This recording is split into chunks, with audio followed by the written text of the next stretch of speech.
Muy bien, ahora, continuando con esta parte de los ángulos, vamos a pasar a las rectas paralelas cortadas por una secante. ¿Sí?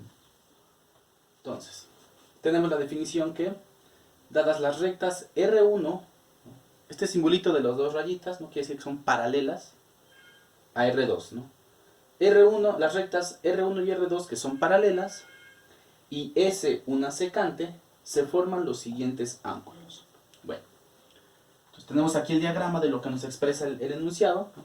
Tengo mis dos rectas, R1 y R2, y tengo esta línea secante.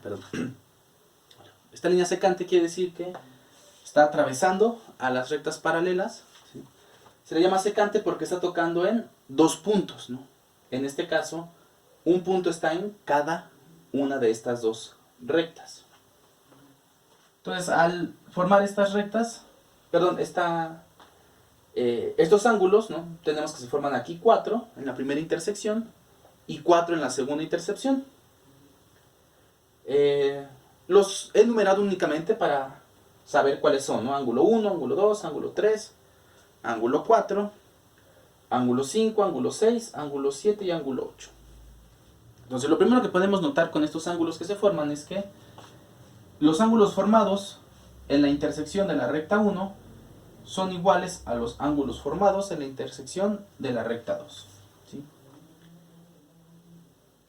Ahora, de esto vamos a sacar algunas definiciones que nos van a ayudar. ¿Sí?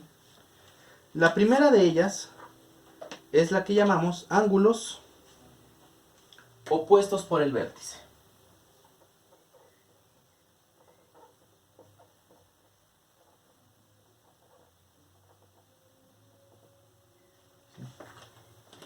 Estos ángulos opuestos por el vértice, ¿cómo los vamos a definir? Bueno, tienen el vértice en común, ¿sí? Y se encuentran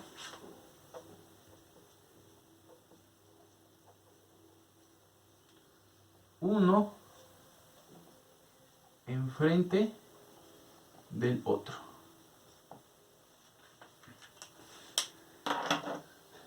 Opuestos por el vértice, bueno, ese vértice tienen que tener en común, ya que es lo que les está dando, digamos, en cierta manera, el nombre.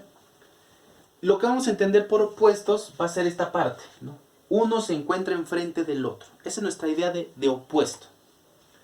Entonces, siguiendo con los diagramas, bueno, pues ¿cuáles podríamos decir que son opuestos por el vértice? Son el ángulo 1 y 4, ¿no? 1 y 4 son opuestos por el vértice, ¿sí? Uno está enfrente del otro. También los ángulos 2 y 3, ¿no? Uno está enfrente del otro. Los ángulos son opuestos por el vértice. Y en la parte, digamos, de abajo tenemos que sería el ángulo 5 y 8. Son opuestos por el vértice. Y los ángulos 6 y 7 son opuestos por el vértice.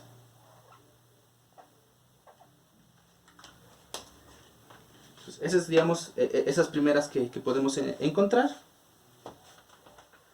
de estos ángulos que se forman.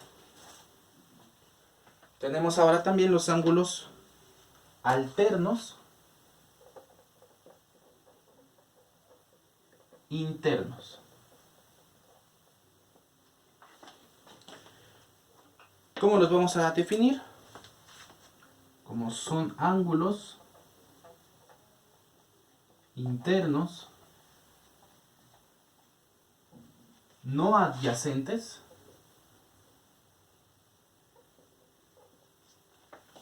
¿sí? En diferente lado de la secante.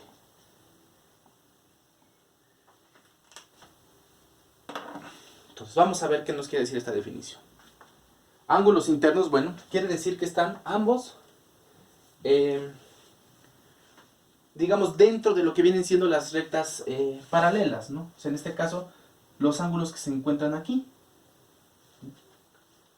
No adyacentes quiere decir que no están juntos. Ahora, en diferente lado de la secante. Tenemos aquí mi secante, entonces, si tengo un ángulo del lado izquierdo, ¿no?, el otro tendría que estar del lado derecho de esa secante.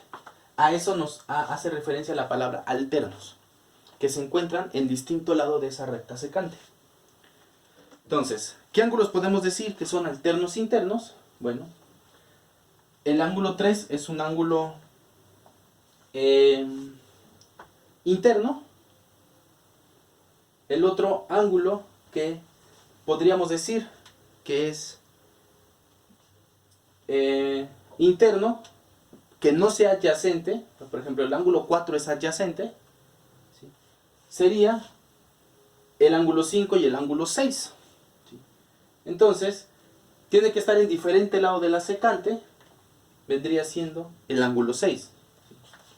No es adyacente al ángulo 3, ¿sí?, y se encuentra del otro lado de la secante. Entonces, ángulo 3 y 6 son alternos internos. Y los otros que nos quedan, bueno, sería el ángulo 4 y 5. Ambos son internos. El 4 se encuentra del lado derecho de la secante y el 5 se encuentra del lado izquierdo de la secante.